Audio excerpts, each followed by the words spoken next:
My mind is set, my grind is set, my heart on ice is cold. I'm only here to even a score, whoa.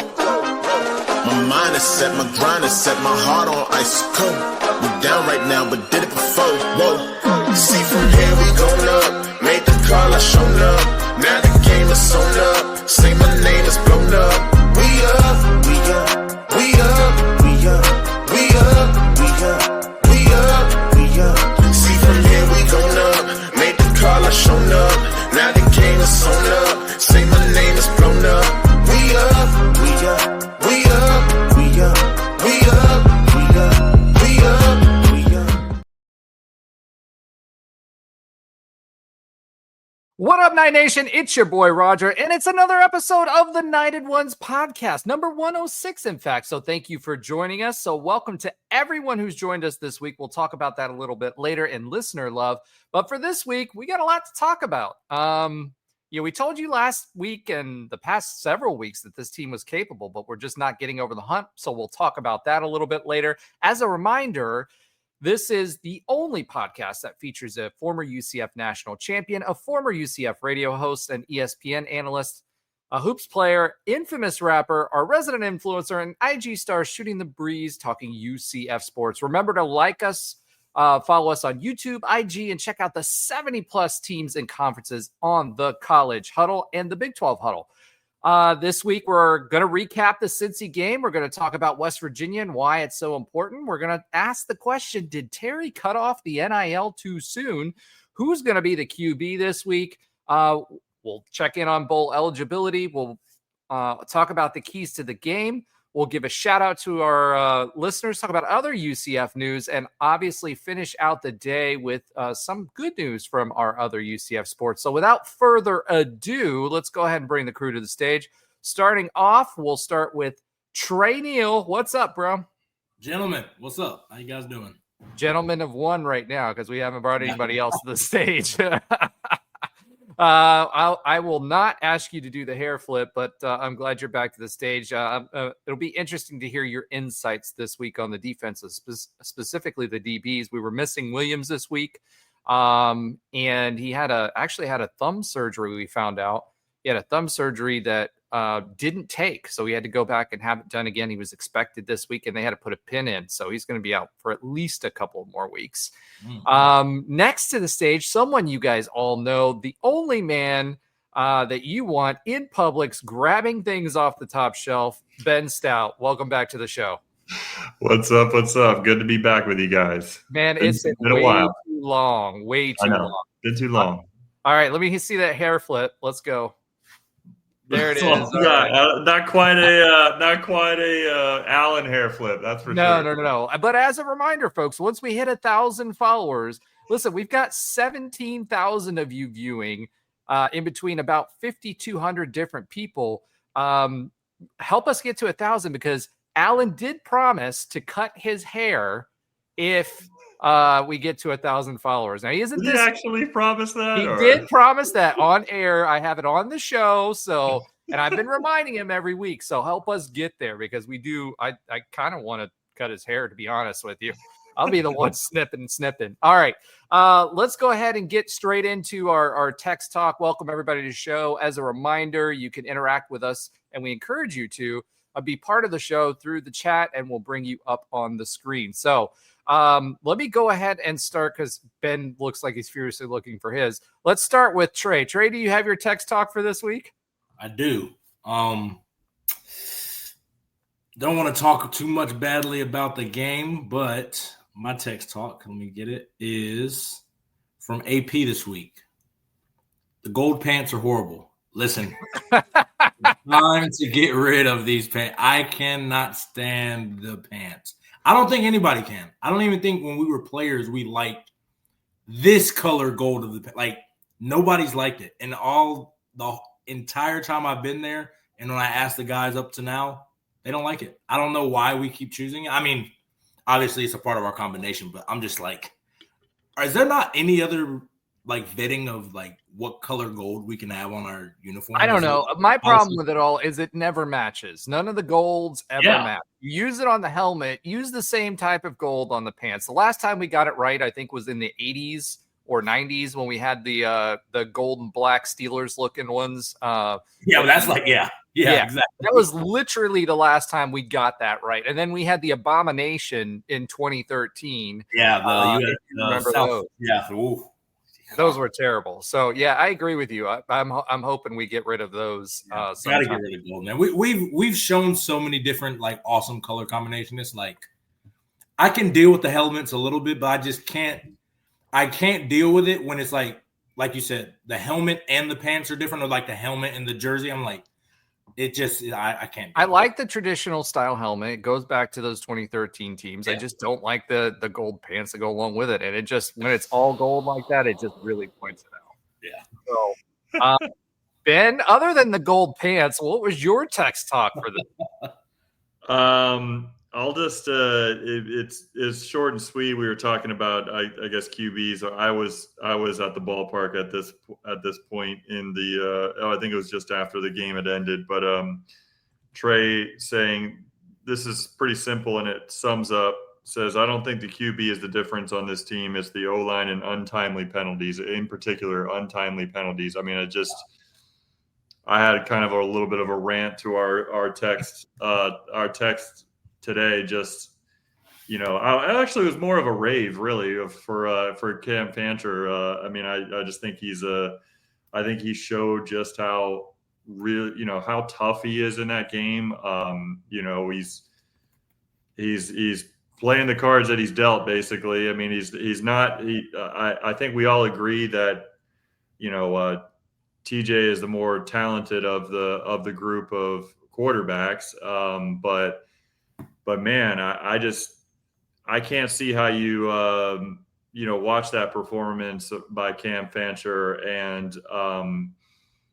just not just at least appreciate him as a leader for sure. Like, I mean, he's a super, super tough guy.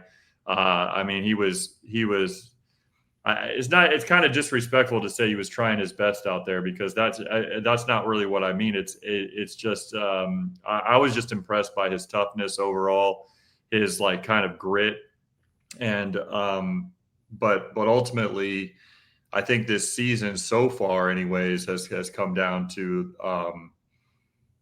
those two things that Trey mentioned in the text talk, is the untimely penalties. It seems like every time we got going in this game, we would get or even every time we got a big play, it would be a penalty, a holding, or whatever. Especially in the third quarter. I mean, third quarter, I felt like we were moving the ball pretty well and didn't score a single. I don't think we scored a single point, maybe a field goal, just because every time we had a big play, we would get a penalty, holding call, whatever. And then just the O-line just hasn't been good enough. I mean, we've had a really, really tough year, a lot of circumstances around the O-line for sure. But at the end of the day, they just haven't been good enough to compete in the Big 12. And that's been an issue for a little while. And hopefully it's something that we can at least try to figure out or improve upon a little bit this year, but one that we certainly need to improve upon for years to come. All right, so there's a lot to unpack there, right? So you talked a little bit about the quarterback situation and Cam Fancher. You talked a little bit about the offensive line and how offensive it was relative to penalties. There's a lot to unpack there. Connor Miller, if you ever think that John Walker doesn't make a difference, look at how our center was snapping the ball versus Dante Corleone, right? Or Corleone. He is one of the best defensive tackles in the country. It's why they play a 3-down lineman front, and why, he really takes up 2 linemen. Now, as far as the O-line was concerned, again, it's the same song and dance we're talking about every week with this O-line. Pass pro, they did fairly well. Running game, not so much. The big thing for me is they were still getting pressure with 3 down linemen, right? So they played a stack defense. We talked about that last week on what they were going to play, but I was surprised. We had 4 or 5 guys in there. They didn't blitz a whole lot in the second half. They were getting pressure with 3 down linemen, and they were ahead. So they were comfortable playing and keeping everything in front of them. But when it comes to the linemen, Miller, I mean, I can't tell you how many low snaps there were. There was a fumble that would have been picked up as well. So from that perspective, I was really happy to see what Cam Fancher was doing. Now, Trey and I had a little bit of an argument going on during the game, right? So we were going back and forth. He was yelling at a cloud, and I was yelling at a different cloud, and there were definitely sparks there. So, Trey, now that you've had a chance to kind of look at this again from the offensive perspective, right? We're talking about Cam Fancher. We're talking about his ability to run around. He did more often than not on passing plays, had a lot of time.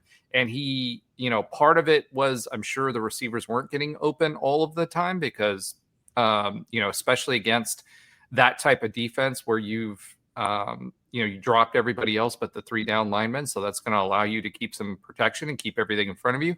But at the same time, there were times where there were a lot of times actually where he missed a wide receiver that was open or a running back that was out in the flat or something else. As much time as he had, and he did scan the field. I watched his head. He was actually looking across the field. It just felt like he was too late in recognizing when a play was there to be able to take advantage of it. He offset some of that by running, but again, they were dropping 3. So he should have had plenty of space. And there were times where he didn't take advantage of that either and kept looking downfield. So, from a defender's perspective, what were you seeing out of Cam Fancher that you liked? What were the opportunities that you had? I felt like a lot of the time, if TJ was back there with the same amount of time, he would have found somebody faster, or he was also pretty good at dumping it out for a wheel route or something like that, which I didn't see out of Cam Fancher. So I think that had we put those two together, and Ben, you said this at the top, right? Like if we had the choice between the two, we think that TJ is the more productive and talented quarterback. But what did you see as a defender from Cam Fancher that you liked and you didn't like? Yeah, I mean, first of all, like Cincinnati's good, especially their defense. Like you said, it starts with DeLeon up front. The fact that you can just have 3 guys and get pressure, and then you can have 3 guys and stop the run consistently. Like not the ones where Cam would scramble and get yards, just like our base run package. They were stifling it pretty well just out of light boxes. Props to them. That's what kind of gave us a lot of issues, and that's where they were just like, oh, they can't really run the ball. Let's just drop 8 every time and make Cam make perfect throws. Which, again, he's a solid quarterback, solid college quarterback. So most of the elite guys, upper tier guys, are going to shred. If you drop 8 and they're going to shred you, and that's kind of what you're talking about with TJ. He's shown that in the past he can make some of these tight window throws. I don't necessarily know if it would have happened with Cincy because, again, they were really good, and I don't think our receivers were separating like they had previously. I don't know. I mean, there was that one pass over the top that he short-armed it where he had to come back for it. And like, there was several like that. Your receivers have to help you. I think I said that. Like, it was underthrown. We all admit. And Cam's arm isn't, it's not TJ's for sure. Yeah, it's not TJ. It's not that. But on some of those plays when the ball's underthrown, like the experience, and this is where I kind of chalk up, like we're just a young team. Whether we're, redshirt sophomores, juniors, they've been here 2-3 years. They don't have a lot of game experience. And a lot of our playmakers on offense are freshmen, sophomores. Those plays, you just come back, jump up. I mean, this is what Traquan Smith his UCF career was. If you underthrow the ball, you turn into a basketball player, Ben, and you go get the rebound. And I'm telling you, 99% of the time, if you jump first, the DB is going to panic, and that's where you get those pass interferences on underthrown passes.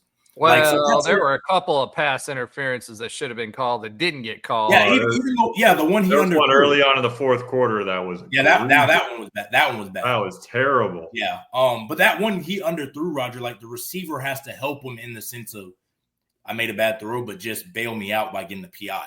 And he's trying to still catch it without jumping, and they're not going to call it. That's just the refs are taught not to call that. But yeah, I mean, like Cam made good throws. But they were wiped out by penalties, and Ben talked about it. Like some of the good throws he made, like over the middle throws on a rope, it was a holding penalty, or it was a false start or illegal formation because the guy's not on the ball. Dude, the illegal formation. Ripped. I forgot who it was. He ripped whoever it was because it's like this is what I was talking. Like these are pre-snap penalties. Referencing, the great Coach O'Leary. These are the penalties that kill you. Like the ones you can control. It's hard to control. Oh, you go make a tackle and you hit him in the face mask. That's football, or you get a holding. Like as much as we hate holding, that happens. But like not lining up right, false starts, like those things are what kills you. It kills the drive, which in that turn, when you're playing these really good teams, killing a drive can kill the momentum, which kills the game. Like that's how competitive of a conference we're in. We're not in the AAC where we can, it's fine. Like, no, these teams are playoff caliber teams. Like these are best of the best type of teams we're playing every week now. Margins are smaller, right? Yeah, exactly. So, and in those small margins, that's where you win and lose. And I referenced 2016 because it feels the exact same. Really good defense. Offense, we see the talent. I mean, we talk about the talent. Wade Charles, extremely talented. I forget who number 7. He's extremely talented. Miles Montgomery. Like, we have a lot of talented players. Marcus Burke, and then Taven Jackson. All these guys are talented, but these small mistakes is what ends up costing you, and we lost 20-11. And it didn't feel like Cincy was just amazing. Like they're really good, but it didn't feel. No, we should have beat them. We should have beat them. Same way with Kansas. We did the same thing against Kansas again. Yeah. Say K-State again, right? Like I said, I've been saying this every single week, right? This team is capable of winning these games. The defense puts them in that position. This feels very much to me like Houston last year. Yeah. The same scores, a really, really good defense. And by the way, for those of you, and I'll say it again, right? I heard a lot of negativity about our defensive coordinator, right? And look how this defense has played extremely well. And remember, there was outside of the defensive line, right? Outside of the defensive line, most of these guys are new. Now the defensive back, we still lost a stud player on our defensive line too. So I mean, he's done a great job. Alex Grinch has done an amazing job with this defense. What I don't understand is our defensive backs. Like Antoine Jackson was terrible. He's been terrible. He was a 4-star. He was expected to play really, really well. He was highly recruited, went to ECU his freshman year to follow his girlfriend, came here, and he just plays so undisciplined. He got burned on that one. That was bad. Lazy in his coverage. That was bad. Yeah. So we made that one guy Caldwell look like a super NFL player. Yeah, I mean he's got an NFL frame, that's for sure. He definitely made him look every bit of it. Yeah, like I didn't hear anything like, "Oh, this guy is just a monster on the outside." It was I did call him out, but remember, this was the other guy from Lindenwood that transferred, right? So we got one, and they got one from Lindenwood, and it looks like Caldwell is playing a little bit better, but to your point, right? Again, dumb mistakes lose games. And we talk about it. Typically it's 2 to 3 plays that you lose. Now we protected the football well. We were 7 of 18 on third downs. We were 50% on fourth downs, right? We had 25 first downs versus Cincinnati's 14. We put up 413 yards versus their 306. So we put out more yards. Passing, we outgained them passing 222 yards to 191. Now, difference being 4.5 versus 9.1 per attempt. We threw the ball 49 times this game, which is absolutely crazy. But at the same time, we also possessed the ball 39 minutes out of 60. So almost 40 minutes out of 60. That's 2/3 of the game. That's 2/3 of the game. And that's where that third quarter drive really, really hurt us. It was something like a 9-minute drive. Like it was 9 minutes in the third quarter like 15, 16 plays. We get down to the red zone and then we get backed up with penalties again, right? But again, rushing yards, almost 200 yards rushing versus 115. If you and a lot of it was Cam scrambling too. Like our run game as just base runs was not good, but like Cam's scrambling was good. So that like helped us. I mean, we still averaged over 4 yards per carry with the rest of the running backs. And I was a little bit what I saw in the running game, which had to be a little frustrating, is, and I think it was more scheme wise. I really, especially in the second half, they did have a good defensive game plan for our offensive setup. I mean, because what I saw in the second half is our offensive line was actually creating like holes that looked like you could drive a Mack truck through. I mean, big holes. And then all of a sudden, as soon as our running back would get to that hole, it was like somebody was coming. Yeah. Well, I mean, that's scheme. You nailed it on the head. That's what I mean, Roger. I mean, it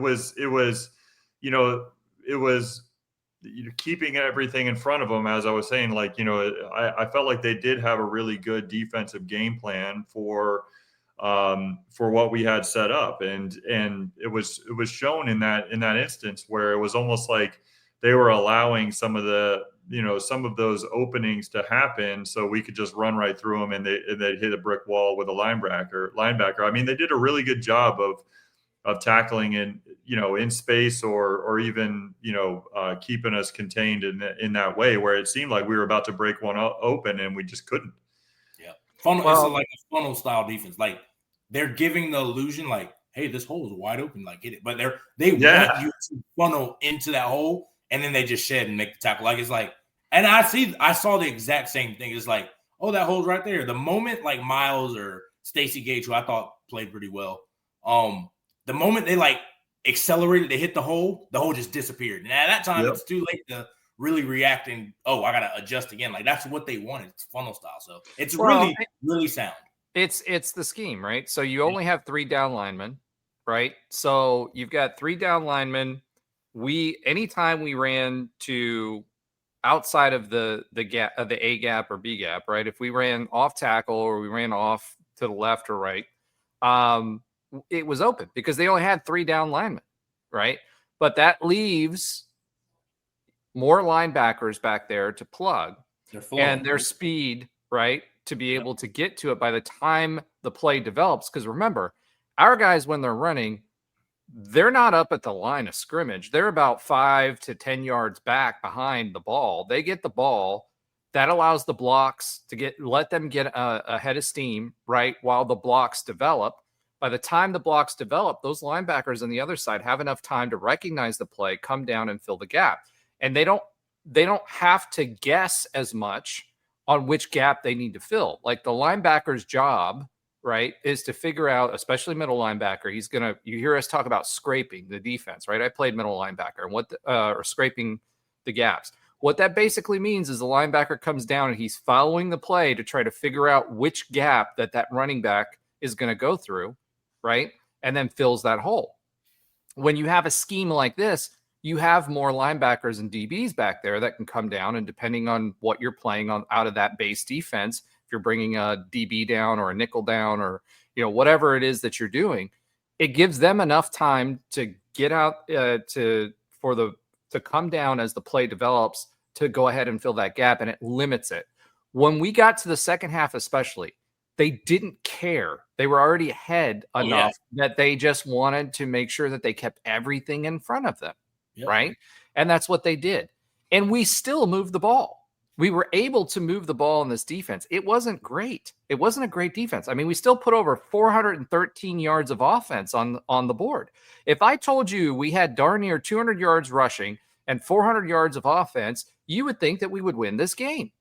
But see, that's where I always say, like, the great Bill Belichick, and even though he's terrible right now, the way he's always coached defense, this is kind of what Cincy was they're going to let you win in between the 20s. Once you get in the red zone, they're shutting the door on everything then, because they're like, there's no more space to do it.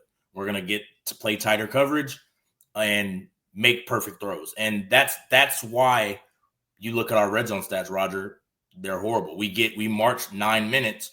Then for penalties help, but when you can't move the ball in the 20 and score, which this is what we've had an issue with all season. Once we get into the red zone, last season too. Yeah, we can't score, and that's what they're like. You know what? We moved the ball. Well, it was for a different reason last year, though, right? So last year we had big plays that popped off, right? That was our whole offense. We'd get chunk yardage with plays. Yeah. And the problem is when you shorten the field, you don't have the ability to get that because you got more defenders covering less space, right? So now this year it's different. We just don't have the line. I mean, we don't. That's the truth. That's the problem. That's the truth.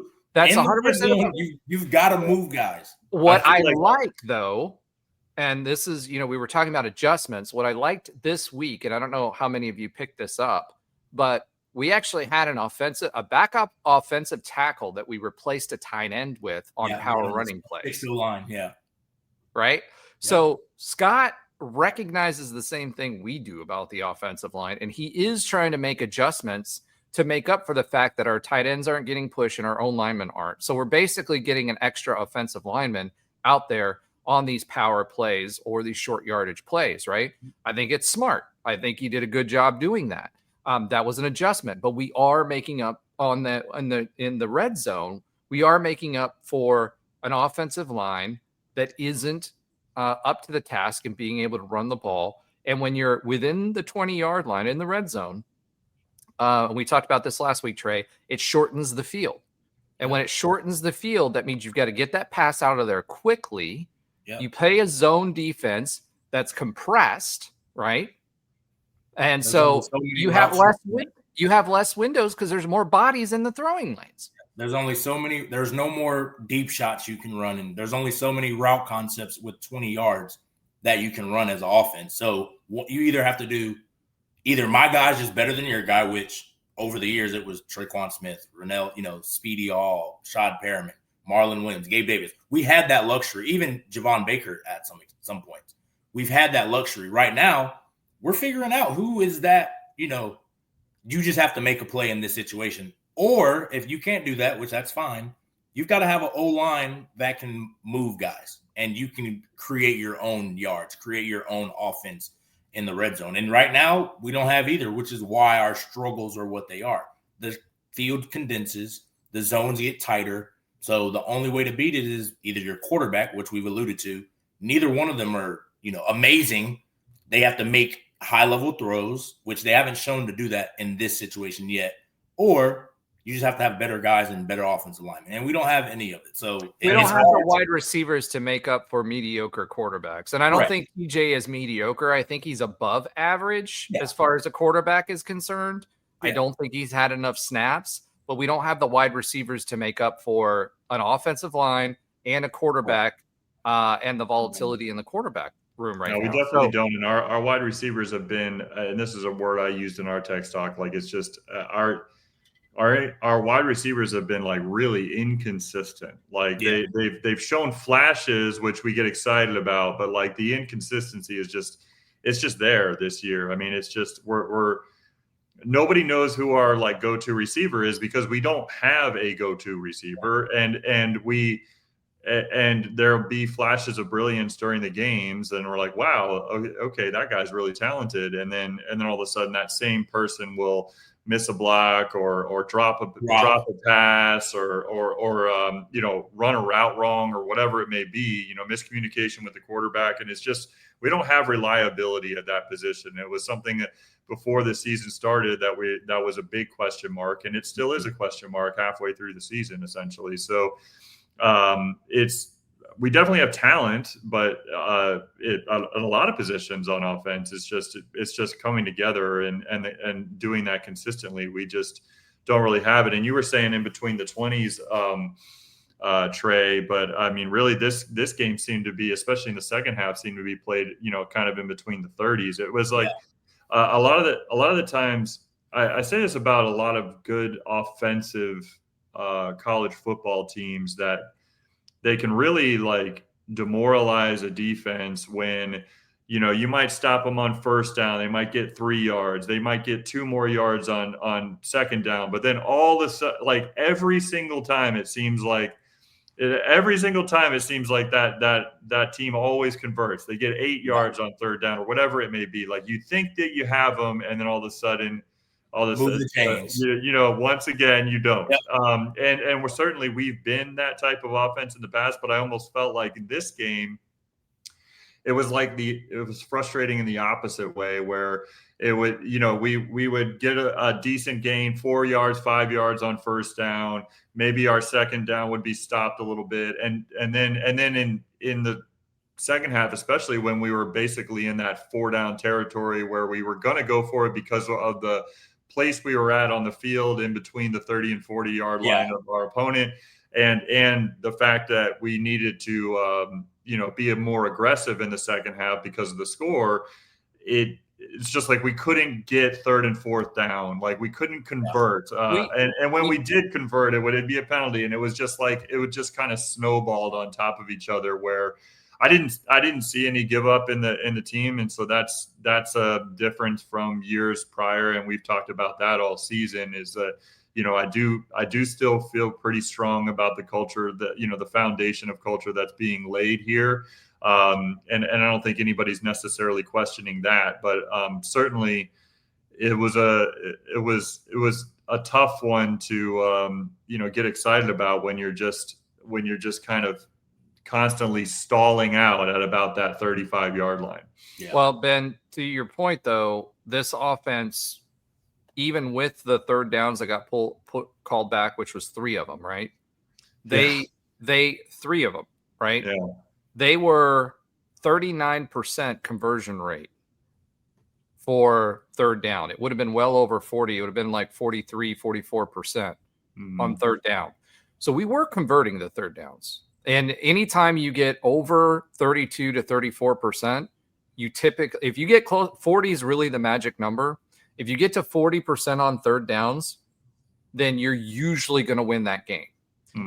Because provided that you don't have statistically, this was a weird game though too. It was just a strange game. All of them have been. We've outgained. Yeah, you're right. We've outgained everyone. We just haven't been able to score. We've won every category that counts. That's how you win.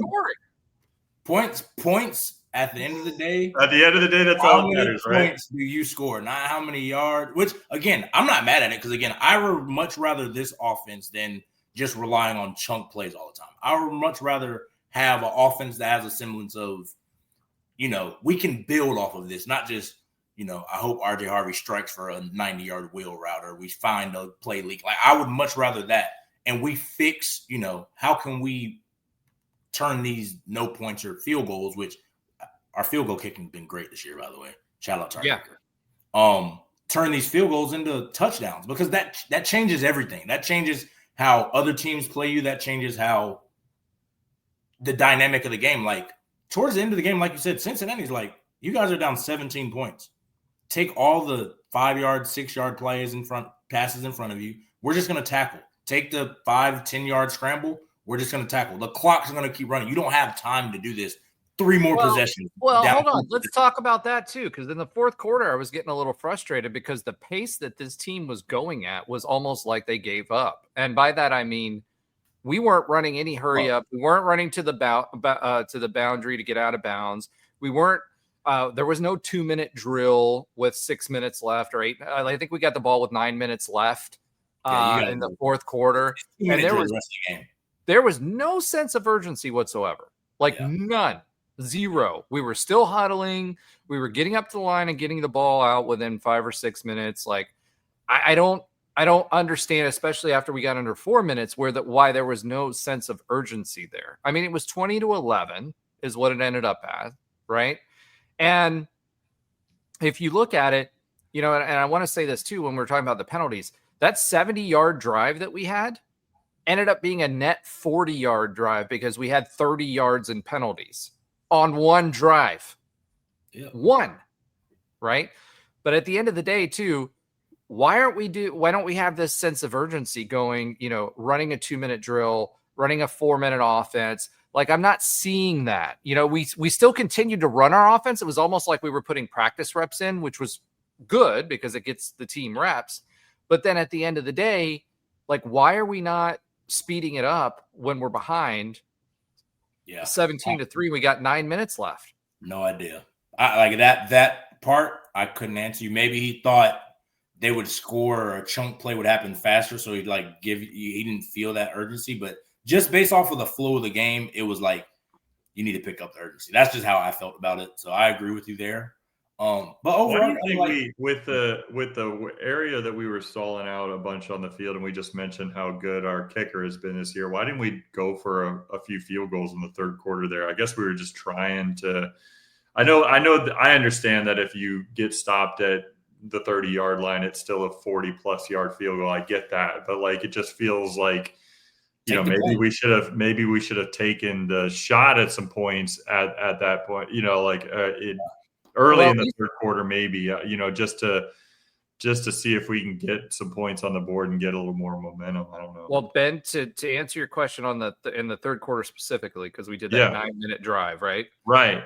That 9-minute drive, we were within field goal range. And then we had three straight penalties that pushed us out of field goal range. Yeah. So and then we started that one drive in the fourth quarter where we got pushed back twice, and we were like all of a sudden on the like our own 4-yard line, and then Fancher has a play that goes all the way to the almost a first down. It was crazy. So. Well, and the first down we went, I think it was a 25 or 30-yard play that got called back. I think that was the one that got called back for illegal motion or something like that. Yeah, maybe. Just again, untimely penalties. Like they had 5 more penalty yards than we did, but we felt every bit. Yeah, but we also had 10 penalties where they only had 7, right? Yeah. Now, again, I will say this, and I'll say it till I'm blue in the face, and I don't want to be that guy, but this officiating again this week was absolutely terrible. Yeah, it really was. I mean, there were two. To be honest, officiating is terrible it's terrible every week. Dude, I watched the other games though. Like even that one that they called on us, where that guy was like he barely touched him, and they bailed him out, and that's what got them going. Because I hate those penalties. The bailout penalty, like 3rd and 16. I could understand if it was a blatant pass interference. He barely that wasn't gonna change the outcome of that play. Like that's where I get mad about those kind of plays. Well, I mean, we had a throw down field where a guy just on Cincinnati straight up just smacked the arm of our wide receiver where the ball was still 5 yards away from him, and they just swallowed the whistle. It's just insane, man. Well, I mean, think about it this way too. The thing that's crazy to me is Brett Yormark was at that game. Yeah. Number 2, even the announcers were saying, "Oh, that was early. That was early. That was early." They said 4 straight plays that they were early, right? So again, that's 4 PIs. And that one PI that they called on us that was BS took them from a 3rd and long within the 10-yard line because we pinned them with a punt. Yeah. And then we had them back there, and then it opened it up, and then all of a sudden they scored that long touchdown, right? Yeah. So again, officiating does matter because it does impact games. The good news about all of this, and I'll say this is good news, is the defense, despite the offense sputtering and all the things we've been talking about the offense, this defense has kept us in every single one of these games. And Sorsby, and you said this last week, Trey, one of the top 10 quarterbacks in the entire country offensively. This offense was number 16 in the entire country, and we held this offense to 20 points. And really, if it wasn't for the one broken play, it really wouldn't have even been 20 points. It was probably 191 yards, most of which were in the first half. Now think about that. The number 16 offense in the country, we held them to 306 yards total. Yeah, that was passing. And mind you, being number 16 in the country in college, you're easily putting up 35, 37 a game, 400, 500 yards a game. Their average was 41. Yeah, that's comfortably. So this is a elite level offense production wise. It wasn't though because of who they played. And I said this last week, this offense wasn't good, but wasn't as good as what their numbers are. points. Right. They weren't But that good. I told I'm them. not gonna lie. For and us you guys, to hold them to essentially 13, barring the busts did play, yeah, like that's really good for what that offense is. Like that offense is better than a 13-point offense. Well, Sorsby was completely out of sorts, and he was getting national. Like he was being talked up nationally everywhere, and this defense controlled Sorsby. And I told you guys last week, and you guys kind of made fun of me. I told you this defense would be good because he's a passing quarterback. He's a pocket passer, and our defensive line is set up to stop them. And if he's not a dynamic runner, that means that allows our defense to also stop the run game, which we did. And they had two good running backs that were 100-yard backs, and we stopped Really both good. of them, held them to 115 yards total. So, again, we've got a really, really good defense. The offense has had a different quarterback every single freaking week. I mean, seriously. And the offensive line is porous. That's been the difference in these games. So the question is now, okay, if you look at the PFF scores and everything like that, everybody's talking about Cam did a great job or whatever. Dude was 48 point something on the PFF. He ran the ball. He played great. I think he ran the ball really well. And I'm not saying you guys did, but like if you look at everywhere else, everybody's. And I think what that is everybody was expecting him to be trash. That's what it is. Expectation sets everything. Yeah. So did he do enough to keep us in games? Yeah. Could he have won this game? Yeah, if it wasn't for the penalties. But, everybody asking, because Scott was asked in the press conference this week, who's quarterback this week? He said we have a full roster. And I believe that. I think they gave TJ an extra week off, considering what happened after the last game, to heal up. And I think that TJ will be our quarterback this week. This was the second worst offensive performance. K-State was the first, but the second worst offensive performance that we had. Dummercant, which was a Florida transfer, he led the receivers 34 snaps, 73.7. On the overall, our right tackles, Cushman and Meadows. Cushman had 81 snaps, 73.7. Connor Meadows, 71.9. Connor Meadows was the guy also that we were bringing in for the run blocking as well to get a little extra push. And then, pretty much everybody after that, Dwayne Thomas Jr. was 63.1. Rubelt, who got hurt in this game, and he was out, so he had to be replaced. So I don't know. We'll see what happens with the injury report on Thursday to see whether he's coming back. He was 62.2, so that's okay. Stacey Gage was 61. And then everybody else was in the 50s, which is below average. It's below average offensively. So Kylan Fox only had one snap this week because Dylan Wade came back. So the good news is we got Dylan Wade back. He was our top flight, our first choice as far as tight end was concerned. With TJ, he seems to have something going with TJ. He didn't get as many looks with Fancher. And he still led our team in receptions. Dylan Wade did. Yes, he did he? Yeah. Okay. 5 receptions, 55 yards, 11. So what does that tell you about the wide receivers? Yeah. Well, I mean, it does. I mean, you're right about that. I mean, he had 5 receptions, 55 yards, and DJ Black had 4 for 32. Marcus Burke had 3 for 33. So yeah. And as far as pass blocking was concerned for this week, we were talking about the blocking, right? Every single person who blocked, including running back Stacey Gage, right, was above a 65.4. Every single one except for our right tackle, Connor Meadows, who had 51.9, and our center, Carter Miller, who had 47.8. Carter Miller was absolutely atrocious this game, both in the blocking, run blocking, and pass blocking. Run blocking, way worse. Yeah. I mean, the whole team was way worse. Yeah, that's what I'm saying. Our rushing attack was horrible. And by the way, a lot of rushing yards, but the base runs were horrible. It's just Cam, a lot of those plays like Cam running the spring. Yeah. So they don't count that in the run factor. So, like, I was like, we can't run the football. And like you just said about our receivers, it's not like we have amazing receivers, and it's not like we had an amazing quarterback. So that's like all of our yards are when Cincinnati's just like, take it. We don't care. Wait till it really was. It was like, that one will throw that away. Take it. You're like patting us on the head. Yeah. But that's the part, like, this is the part of, like, when you just look at the numbers, it tells one story, but as we watch and then you dive deeper into the numbers, the context of it, it makes a lot of sense. Like, we're not scoring when we get our chance to score, and we can move the ball as much as we want down the field because they're letting us do it pretty much. So defense, you saw that in the Kansas State game where you would like it seemed like the adjustments were just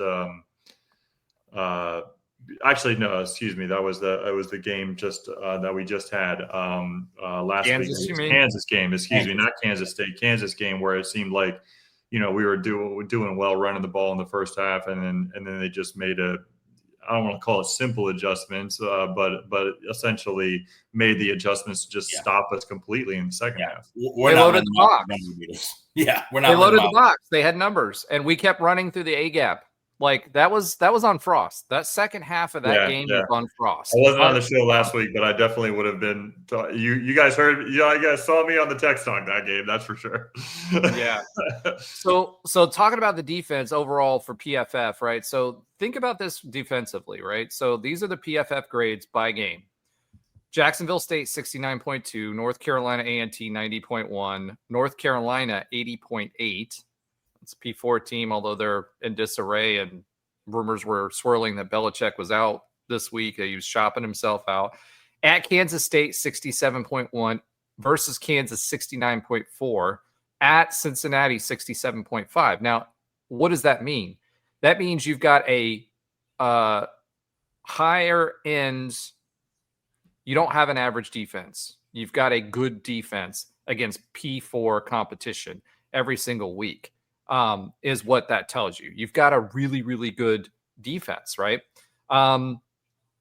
Again, when it comes to the defensive backs, Jaden Bellamy led with 79.8. He's a really, really good quarterback. DJ Bell had a rough game. He came back last week. He's been good. He's been our lockdown all season long. 43.3. He had 17, but he only had 17 snaps. I think he's still working himself back in from injury. And he got called on that one pass interference that was absolutely complete BS. But by and large, this team played fairly well. Our linebacking core, again, Cole Kozlowski, pretty good. Our ends doing what they needed to. John Walker, for all of you guys that are saying, where's John Walker? Again, he's eating up 2 blocks every single time, which opens up. Tristan Hill all over again.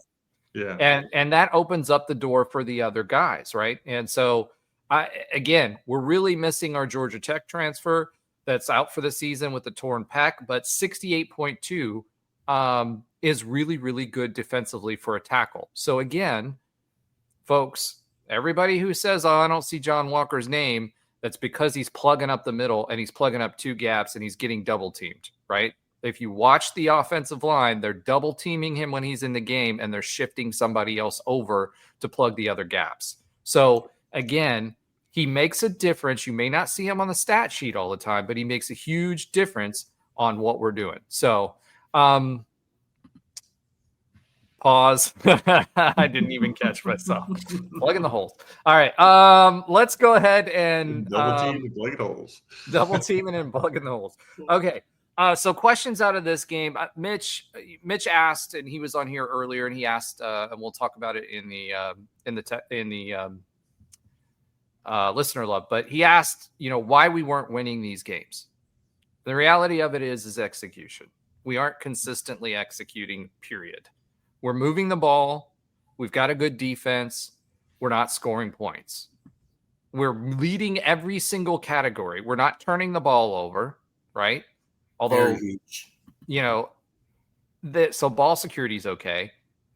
So that's why we're losing those games. It's simple mistakes. This team is close. I do think it hurts that we don't consistently have the same quarterback every week. I think that hurts than more people. 1,000%. Yeah, I think that hurts more than people are really recognizing. So, all right, I think we answered this question, but I'm going to ask it again. This week against West Virginia, you have Fancher or Jackson. Who are you playing?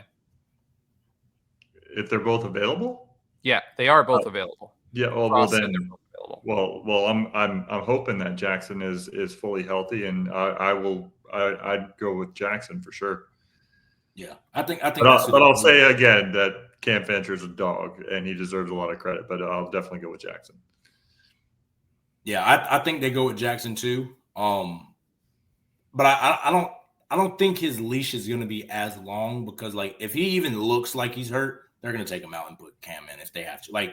So him, you know how he kind of get hit a little bit and he kind of rubs his shoulder or he messes with his hand. If they even sense anything, they're going to be like, let's just go to Cam to save him. Even if you just need even a drive, they'll do that. Yeah, the thing that hurts me with him is I hope he's more recovered. I hope he's more recovered than I think he's probably going to be, because it makes him more one-dimensional to stay in the pocket as opposed to what gave him success last time, since our running game is if he's able to move and run and pick up some yards with his feet, it opens up the running game. Yeah. It opens up the running game and it keeps them out of the box. So, and that's the difference that makes him a better player than Cam. Because if he's not running, it's but we need that running aspect specifically in this offense, because our O-line isn't really moving guys enough to do it. All right, let's ask the next question again. We asked it last week. Bowl eligible or not, Trey? I think we will. I am struggling trying to figure out where I think we'll beat West Virginia this week. West Virginia and OSU are our two best options so far. Then we have to steal one from somebody.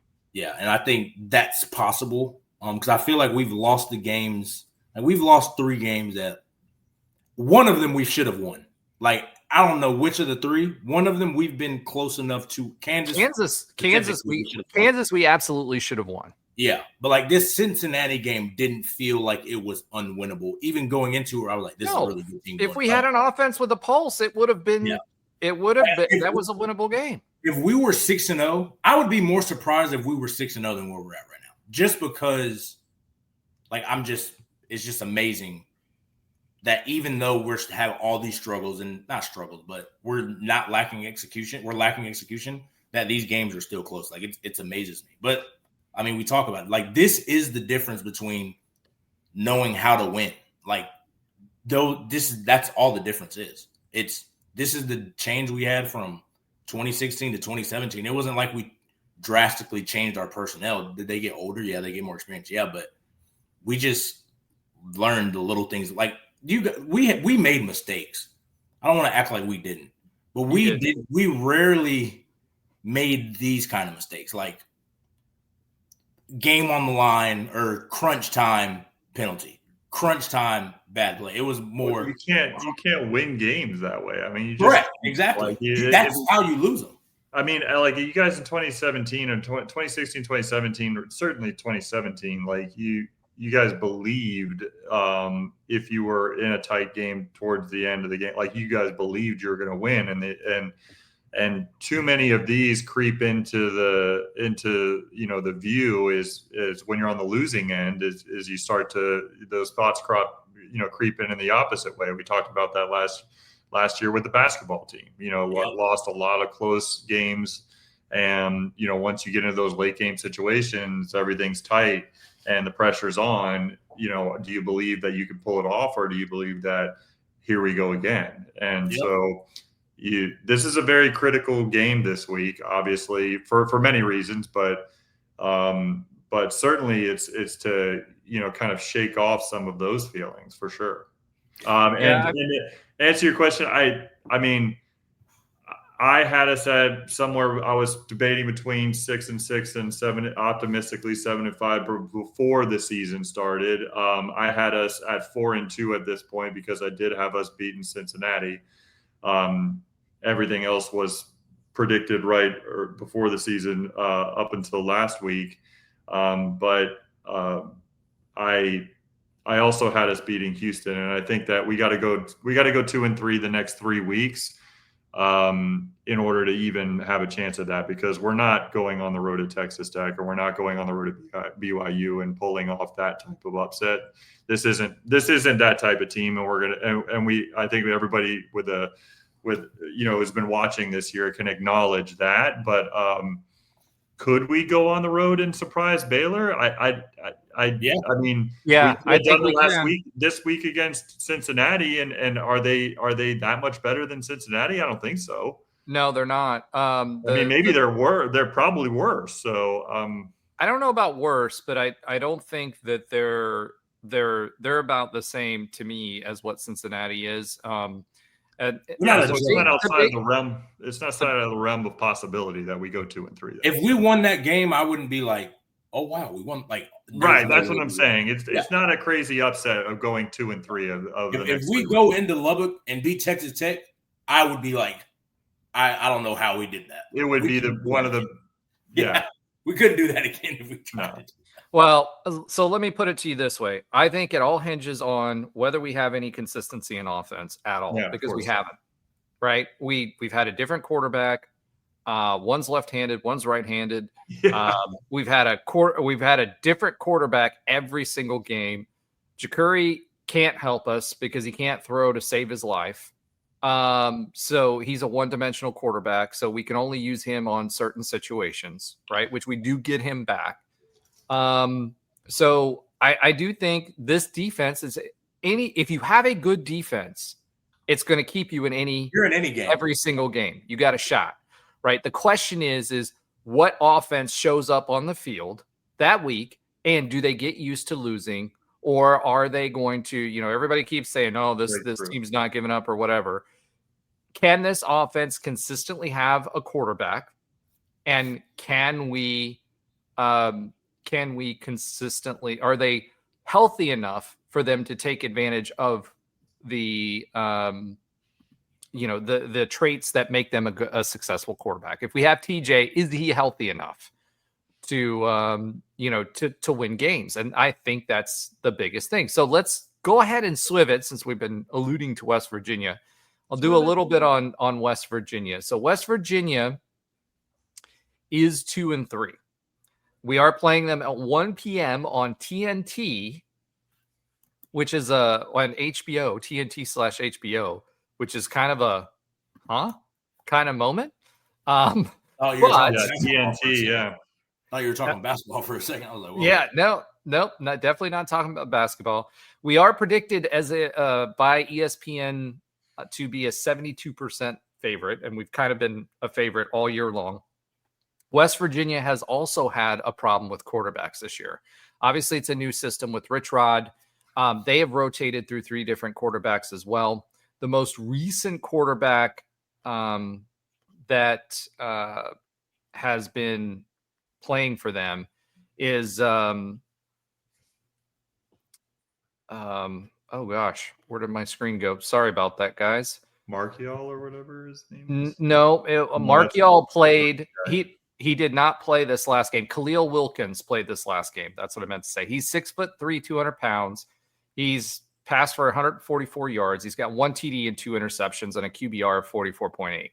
Both of them have been throwing for about 55% completion percentage. This last game, Khalil, he's a guy, he's kind of like JB in the fact that he runs more. He's more of an athletic kind of guy. Like, he's not a pocket passer. But this last game that he played, he was 7 for 15. So 46%. Didn't pass a whole lot, had 81 yards, averaged 5.4, and had 2 interceptions. I don't know who they're going to trot out this week because Marchiol, who was the quarterback before, he was in the 60s, right, early on in the season. But when he got into conference, he was also around 50% passing as well. And he had an injury. So if they do trot out Khalil, I like our chances with our defense against this guy. And I anticipate that turnover streak where we get a fumble or an interception outside of like NCA&T. I think that will change. So the last game they played, though, they played against BYU and they lost 38-24. So it surprises me that they kept up, because early in the season, Their first game, they won 45-3. Then they lost against KU 41-10. Then they lost against Utah 48-14. Utah's a much better team this year. And they played a really good BYU and lost 38-24. So do I think they're better than what they showed? Yes. However, the problem they're going to have is the same problem we have, which is the quarterback situation. Yeah, scoring is an issue for them. Well, yeah, scoring, but it's because of the quarterback situation. They've had turnovers, and the guys haven't done well. Chris Vaughn is their leading receiver, 320 yards. Their linebacker actually has the most sacks, believe it or not. His name is Wilson. He's got 3 sacks on the season. Their tackles leader is actually their safety, Perry. He's got 43 tackles for the season. So, when it comes to their defense, they've got good linebackers and they've got good defensive backs, which is not good for us, right? However, their leading rusher this year is Wilkins, who's their QB with 195 rushing yards. So we should be able to shut down their running game. They don't have much of a passing game, which is going to allow us to pressure, which is what we like to do. Their offensive line is not great. So as long as we maintain edges and don't let him and this year, Nigel Kelly, our guy Malachi Lawrence, even Isaiah Nixon, they've done a good job of maintaining the edges and not letting quarterbacks get outside of that. So with that, I expect us to be able to hold them to 3 and outs. They're not a very good offense whatsoever. We have a much better defense. The question is can our running game get established? Because they have some pretty good linebackers, right? And who's going to come out? And here's the thing. If they're loading the box, and I said this before, the weeks before in Kansas State and Kansas, we need to be we've been doing a great job with the short passes, especially with Jackson in there. Get the short passing game going to open up the box, get them out of the box, and get the running game going. We've been able all season long against P4 competition to be able to show consistent drives, right? We've been able to long drives, eating up a lot of clock. We can do that. Most offenses have a problem with that. The problem we have is the longer we go, the higher our chances are that our penalty is going to come up, and that keeps us keeps us from scoring on those drives. So for me, for the keys for the game, maintain the edges with Wilkins, get the short passing game going if they stack the box. If they're not stacking the box, then let's get the running game going with Miles Montgomery or Stacey Gage, because Stacey Gage has been doing really well. I don't know what's going on with Nixon. I don't know if you guys have heard anything, but he hasn't been getting a lot of snaps. So that was kind of interesting for me in the last game. I would expect he would have gotten more snaps last game. But again, we were playing from behind, so we were passing a heck of a lot more than we would have normally done anyway. So those are my keys to the game for this West Virginia team. It's a must win. Let's just put it this way. If we're going to go to the bowl, you got to win this game. You got to win this game. You got to win Oklahoma State. And then we got to steal one, whether it's Houston for the space game or anybody else. We got to find one to win. Yep. Yeah, no doubt. This is the biggest must win of the season for sure. I mean, if we don't win this one, we're not making a bowl game. We know that. It's almost certain. And yeah, I agree with you. I agree with you on the keys to the game. I mean, I also add that just getting off to a fast start at home is going to be important, I think, in this one. Just kind of getting a little bit of a rhythm early and getting off to a fast start, getting whatever crowd shows up at 1 o'clock on Saturday. I hope it's a big one, but getting that place loud, which is not hard to do in the bounce house. I mean, I think that's all leading up to a great key to the game to just get off to a fast start. I'd like to, kind of get off hot and see what happens from there. Well, we did last week, right? Offensively. So we had the first half, whereas before we kind of caught fire in the second half on other games. Right. We started off really, really well in the first half, petered out in the second half. We kind of did the same thing against Kansas, right? We certainly did that against Kansas. The third quarter, we had -1 yard or something. -5 yards, actually. -5 yards, yeah. Yeah. So I expect us to do that. So, can the receivers get open? And I mean, Trey, do you want to add anything to that? No, I mean, this is going to be – we're probably going to say this for the rest of the season. We need to start fast. We have to maintain our leads, and we're going to have to score to win. So far through 6 games, defense has shown up. They're not playing perfect, but they're playing really good, and they're playing good enough to win games. It's just, what offense are we going to get? What consistency are we going to get? Can we run the football? We're going to say this the rest of the season. We could take what we just said, and for the rest of the week, put this copy and paste. Yeah, because this is through 6 weeks. This is what we've come to the conclusion with our team. Defense is really good. Offense, talented in positions. Weakness on our O-line. Who's going to show up? How are we going to show up? Who's going to be our quarterback for that week?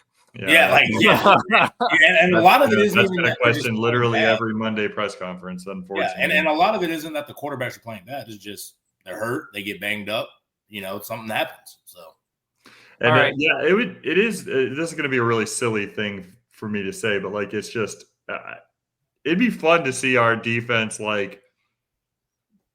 how much better could they perform if the offense is clicking? It's just to have the ability to have in your ears.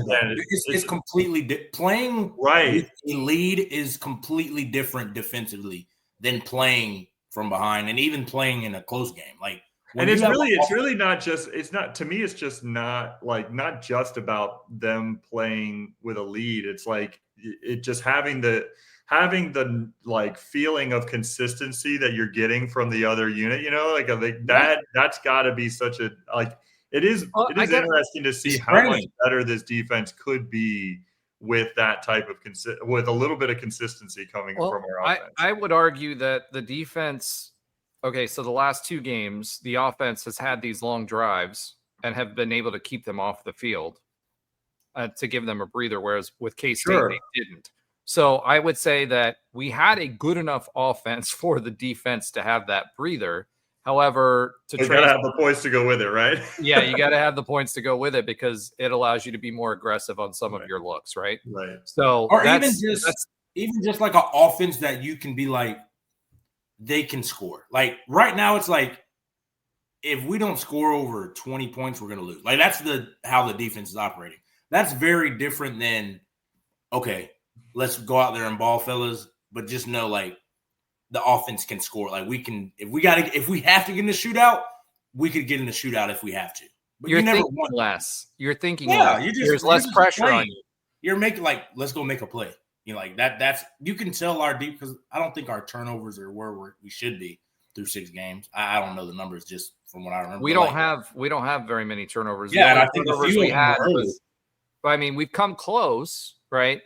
But we've forced, I think, 3 or 4 fumbles we didn't get, right? Yeah. And we've had some interceptions. We forced a fumble for Sorsby in this game, and we didn't get that one. We almost did. And we haven't been as aggressive. Our DBs have been hurt as well, so we haven't been as aggressive with our DBs either. Yeah. We've been playing more zone with them and trying to get our defensive line to make the difference and get pressure and disrupt, right? So that's been our theme thus far defensively. So you're not going to get as many turnovers because they're not going to be trying to jump routes if it's them and a single high safety who's committing wherever they're committing. When we played, but that's what I'm saying. It's definitely tied. But you had an offense where you had the confidence to be able to do that. Yeah, we literally we were listen, if you see we game plan okay, these are the plays, we're jumping this route. If we get beat, we get beat. But they're showing 85% of the time they come in this formation. This is the route they're running, and this is where they throw. I'm playing I'm playing the odds, and we all played like that. And like I said, 85-90% of the time we're right. The other 10% of the time, people are cussing us out saying we suck, because we get beat.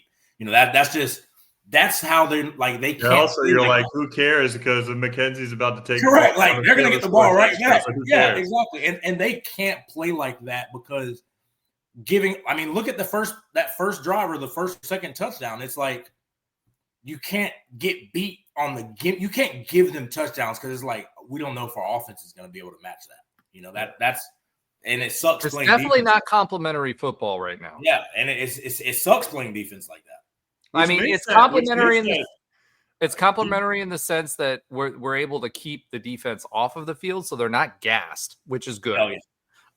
At least the last 2 games, they haven't been gassed, right? The games before that, a little bit different for Kansas State.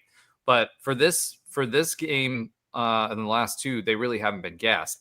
They just need, and when people say that they don't have the turnovers, it's like, guys, think about the games that we've been playing in, how tight the scores have been. You take less chances when that happens. You You have to keep everything in front of you.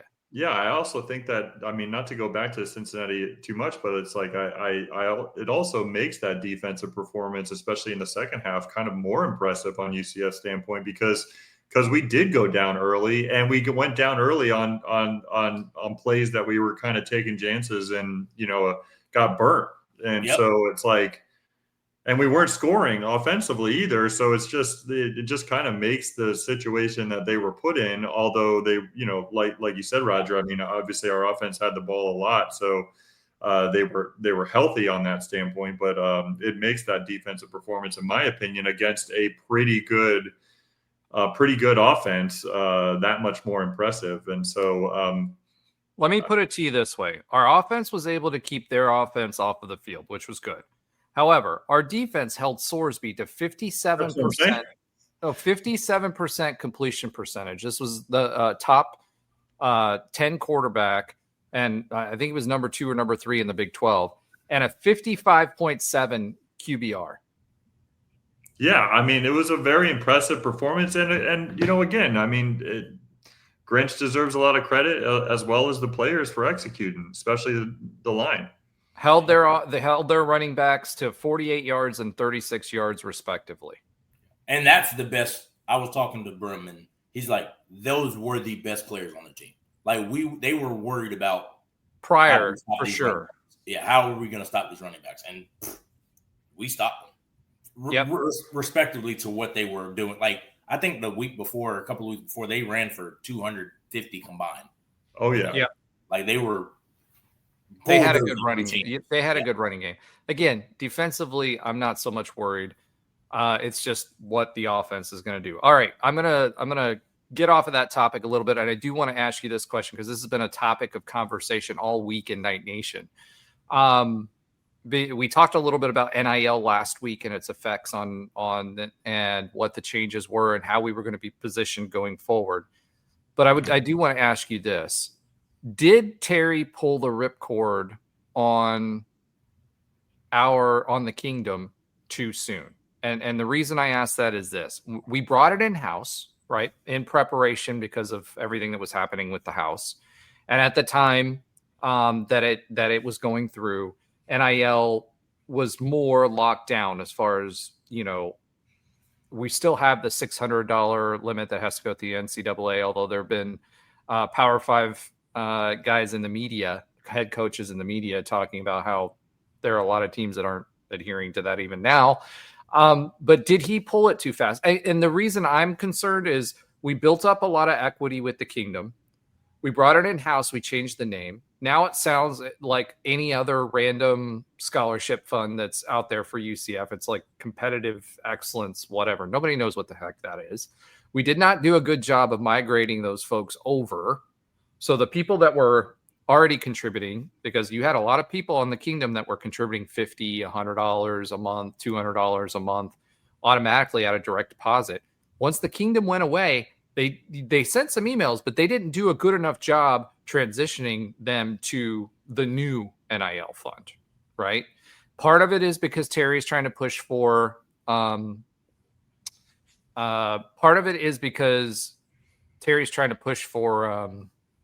facilities, right? And by the way, we got another $1 million anonymous donation today that was announced today for the Hagel Gateway. They need to donate that $1 million to me anonymously. I'll take it. I think we'd all take it. But so again, another $1 million donation that went towards the facilities, which is great. But I think that the average fan, not the person who's going to drop $1 million that can put it towards a facility, but the person who can give 50, 100, 150, $200 a month, those folks were not handled the right way. And there wasn't enough effort put forth on transitioning them to whatever this new fund is. And there's not any, I don't know how I should say this, any marketing behind it, right? It's not been a focus. The other thing too, I don't know if you guys saw this, but I have the UCF app. It popped up and said, get your Spirit Splash ducks. They've been doing that for previous years where you donate X amount, $25 or whatever, and they send you the duck and the box and whatever. So I got that notification twice on 2 different occasions. Both time I clicked the link, it just went to the main page and there was nothing there for you to be able to do that to get the Spirit Splash duck. So again, my point is it's indicative of the fact from the NIL perspective that we did not do a good enough job. We didn't do the outreach we needed to do. With the branding sucks. Why didn't we bring the branding over? Okay, maybe it's because somebody else owned the name or something like that. Fine.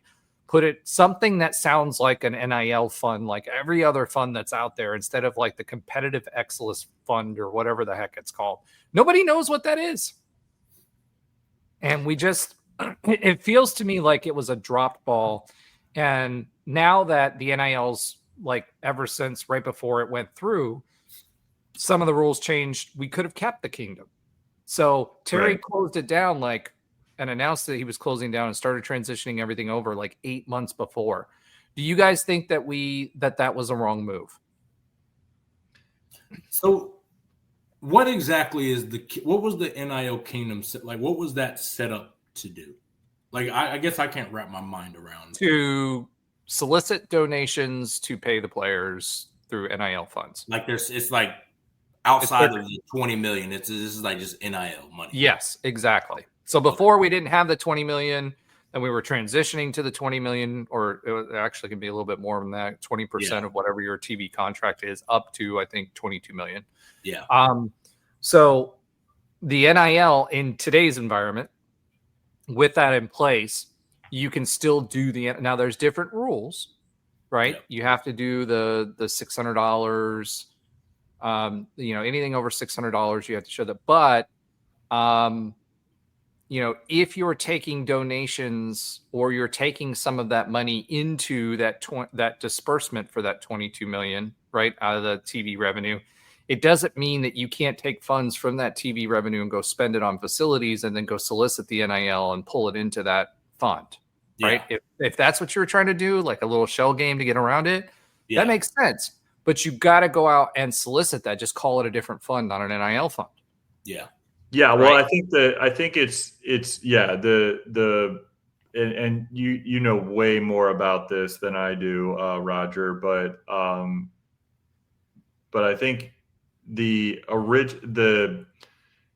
said that they could keep the collectives basically as long as the collectives were the original intent of name, image, and likeness. Like they're paying for services. They're actually, so if I want Trey to endorse my business, I have to actually I have to give him money in order for him to actually do something to endorse my business. Trey will do it for free. What are you talking about? He's using cakes and a Chick-fil-A sandwich.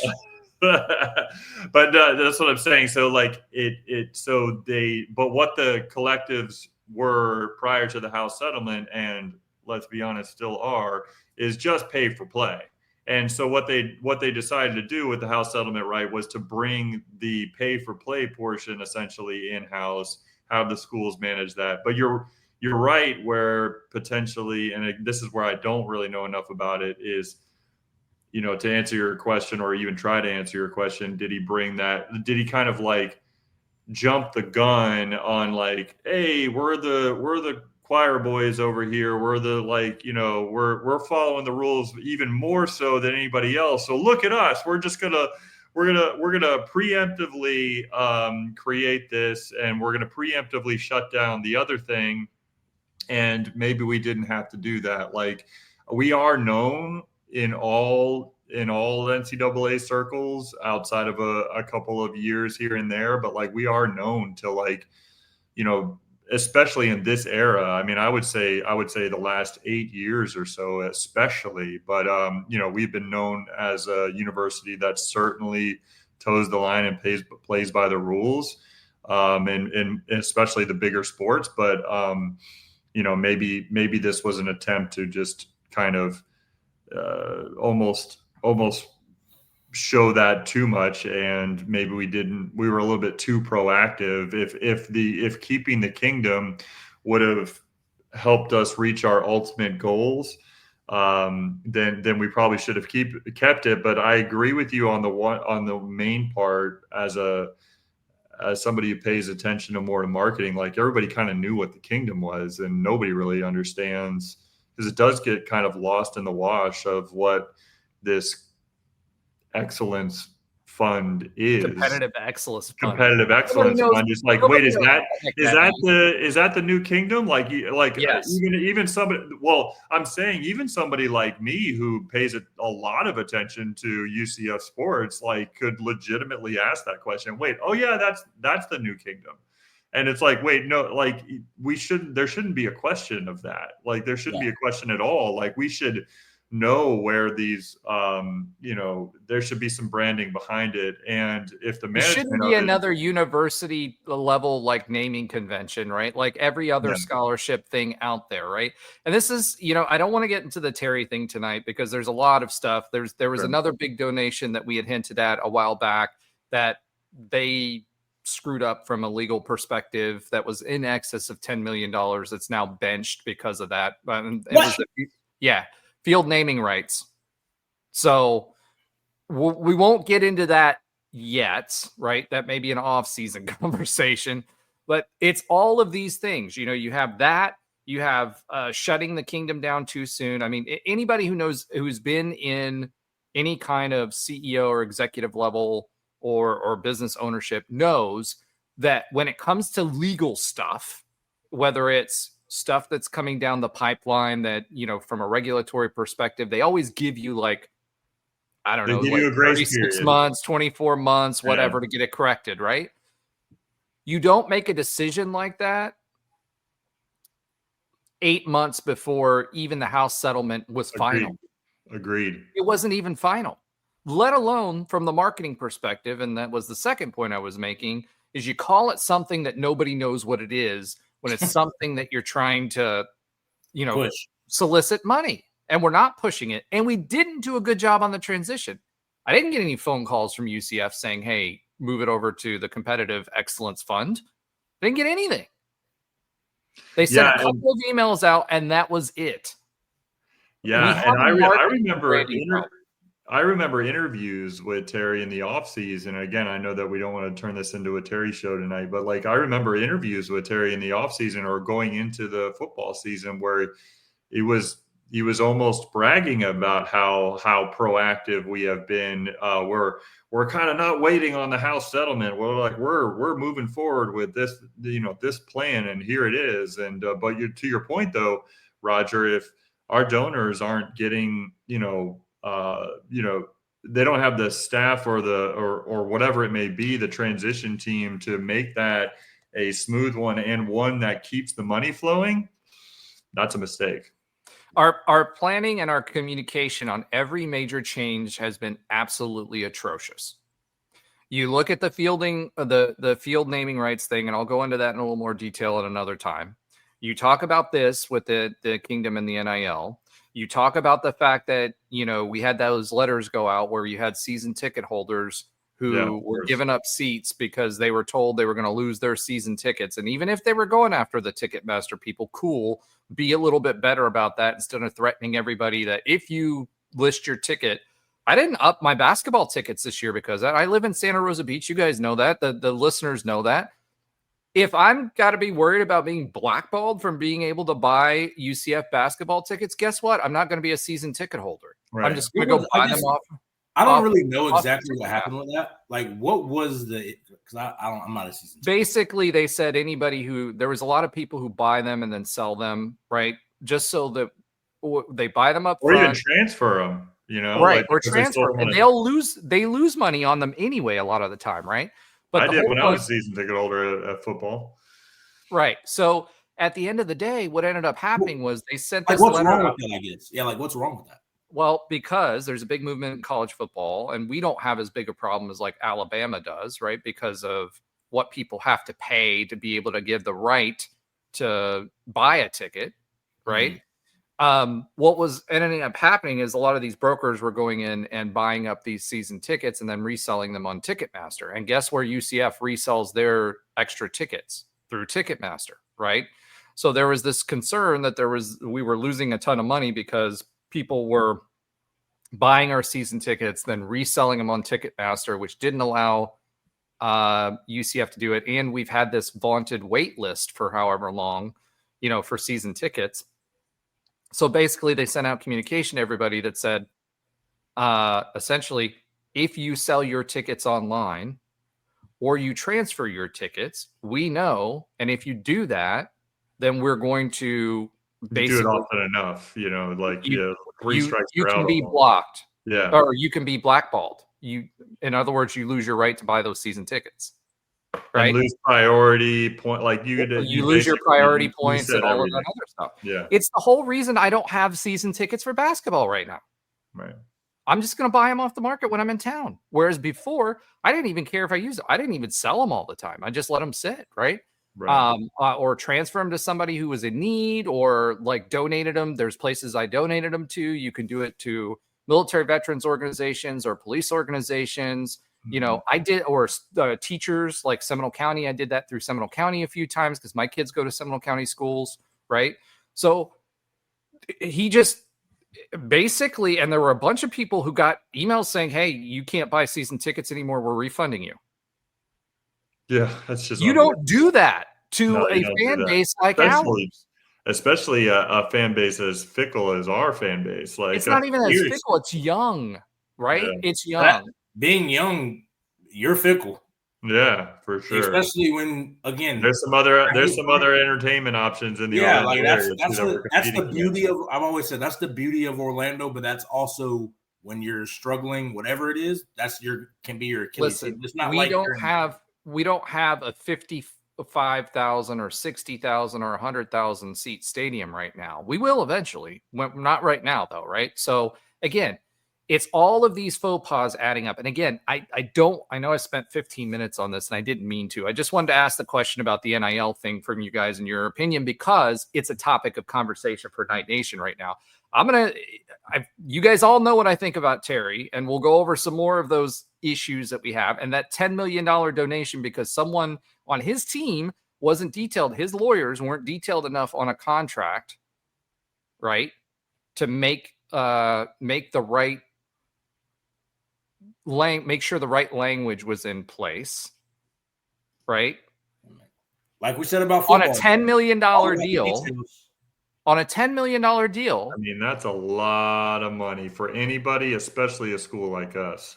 Yeah. So again, consistent failures. All right. Off the TEMU, or as I like to call them, TEMU AD. Let's go ahead and swiv it yet again. And let's go ahead and go to our pick your poison predictions for week 8 against West Virginia. Again, just to go over last week's results. The score was 20-11 Cincinnati. Allen had 31-20 Cincy, so he was off by 20 points. Ben had 28-24 UCF, so he was off by 21. Trey had 28-24 UCF, so he was off by 21. AP had 34-20 Cincy. He was off by 23. And I didn't write down what mine was for last week, and I wasn't about to go back and look after the show because I was prepping for this one because Allen was out this week. So I apologize. I don't have mine in there. 100 points. 100 points for Roger. That's what happened. Yep. He's way behind the 8 ball. No, I gave my score prediction. I just didn't write it down. There's a difference. That was the 100-0 is not giving it. All right. Let's go ahead and swiv it to this week. This week, we've got West Virginia, the Mountaineers. So Ben went ahead and typed his in here. So we've got his. Ben, you have 31-10 UCF. Wow. Okay. Yeah, I mean, I think about that. I think it's I hope that some of the players that are still on this team from last year's team remember that cold and bitter day up in Morgantown last year where Allen and I were we're sharing a blanket to and we're right behind the UCF sideline that had completely given up by about the midway through the second quarter. That was the game that I knew that pretty much knew that Gus Malzahn wasn't going to be here anymore. And I really, looking at the way and everything we talked about kind of on this show, I just feel like they're an offense that has a lot of trouble scoring, and certainly that's kind of rich coming from a UCF fan because we have had some trouble scoring as well. But looking at their previous scores, I think this defense is going to be able to handle them and lock them down, and hopefully that gives a little bit of a shot in the arm with TJ coming back onto the field after having a week off to recover fully. And hopefully we're kind of firing on all cylinders on a beautiful Saturday morning, something we haven't experienced, or not morning, but afternoon, early afternoon. Something we haven't experienced in a single UCF home game yet this season is actually good weather. We should get that on Saturday. So hopefully that those clear skies offer some extra points this week. So 31-10, good guys. All right. Trey Neal. By the way, last week, if you guys didn't catch it, Cincinnati played the Disney graphic in the stadium after we lost. The one where they made fun of us last year and did the Disney graphic with UCF in there. Yeah. If you like, we don't look at them as a rival, but they certainly look at us as a rival. That's for sure. I can't wait to beat them again, though. That was not fun. All right. Trey Neal, what have you got for us this week? Yeah. So I'm going to go 30-20 UCF. I was kind of feeling what you were feeling, Ben. I was like 10. Wow. If our defense does that, I'll be happy. I'll happy to be wrong about that one, but I think 30-20. I think we're going to be comfortably winning most of the game and probably a backdoor score. The ones that you see if you watch late night ESPN, everybody's always covering those backdoor cover. Cover that ruins everybody's parlay. Like we had last week when we scored that touchdown. Yeah, we are favored. 7.5. So you're 7.5. So we still cover in that scenario. So we'll cover in that. Well, the crazy thing about that is it's really 4.5, right? Because we get 3 points at home no matter what. Yeah. So, okay. So for me, I'm not going to be as aggressive as you guys, but I will say 28-17 UCF. So I'm going to split the difference on what West Virginia is going to score. I don't know what quarterback they're going to trot out. Me either. It could be a 31-10. Honestly, we could hold them to 10 points because none of their quarterbacks, the last two quarterbacks that have played for them, neither one of them can throw. And Khalil Wilkins literally threw 2 interceptions, and so he's got 1 touchdown and 2 interceptions. He can run, so as long as we can contain, I have confidence in our ability to contain him. And if he's going to be one-dimensional that way, he's going to have a tough afternoon with this UCF defense. So that'll do it for this week. We don't have any of the other guys' predictions yet. For those of you that want to type it into the comments, you can. We'll include those. We haven't had Tim and Mark in here in a while, so Tim and Mark, I'm calling you out for not being on here in a bit to give us your score. Okay, let's go ahead and swiv it to our listener love section this week. So, as always, I'll start this off with saying thank you to everyone who is commenting, liking, subscribing, etc. So we'll start off with someone that you should know, Mitch Gonzalez. He was here on the show a little earlier today. He had to go to bed early for some reason, so he dipped. But he said his first one was, so the question is, why is UCF struggling? We have a good team. I'd say we have a good defensive team. My reply was, thank you for watching and commenting. Red zone is still a problem. Different QBs, the O-line not being able to stop a 3-man rush, penalties, some warranted, some not. That's a lot. So we talked about what we thought about that earlier. I slid that question in. Mitch Gonzalez says, okay, that's awesome. I'd love to hear the shout out. We'll give you to give you guys a bit of me. His ex-father-in-law was Ed Ellis, former strength and conditioning head coach, when basketball or when Blake Bortles was our QB. So say that again. His ex-father-in-law was our strength and conditioning coach. Cool. Yeah, I remember Coach Ellis. He was there when I was there. Yeah. So that was his ex-father-in-law. So apparently things didn't go as well on the marriage, but good shout out. And thank you, Mitch, threw some other things in here. Also, frequent contributor Savannah Fan said that was my quote because we talked about one of Savannah Fan's quotes last week, and it ended up on a short. Gus never would have brought us to 10 wins. He was predictable and he was inflexible to adapt in game, and that's where we were talking about would you rather question. But most of all, Gus just didn't seem to have his heart in it. He seems less passionate and invested in UCF than Frost. What do you guys think about that? Do you think Gus was less invested in UCF than Frost? Well, I wouldn't say that. I think Gus was invested early on. I think anybody, once he kind of knew the writing was on the wall. Once we got into that slump, it was like, we're moving on. And I think that's where it's kind of like, yeah, okay, I'm not merely, I guess, quote unquote invested. But early on, I think he was pretty invested. I think he was of the age, like, it's not like he was going for a bigger job. At least that's not what I thought, and I think he was like, I want to try to make it work here. We're about to go to the Big 12. I'll get my chance to kind of get back on the national stage and maybe be able to have a little renaissance. But I think he was invested. I think he underestimated that running a program at UCF like an SEC program. I think he underestimated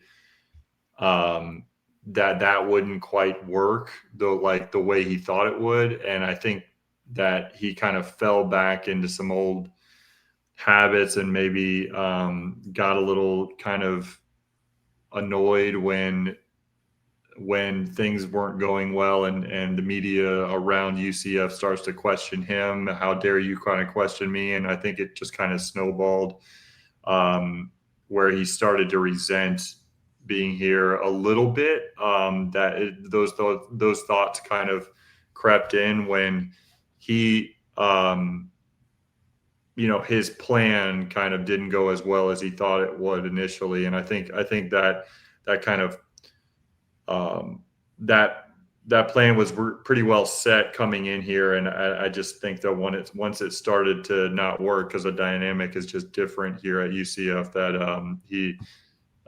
he couldn't quite dig himself out of that hole, and that led to a little bit of resentment. But I think obviously Scott Frost is just such a unique situation because he understands, and he didn't really want to leave here the first time, but he understands that like getting a second chance to coach here in this town and at this school is something that is uniquely so great for him, and it means so much to him.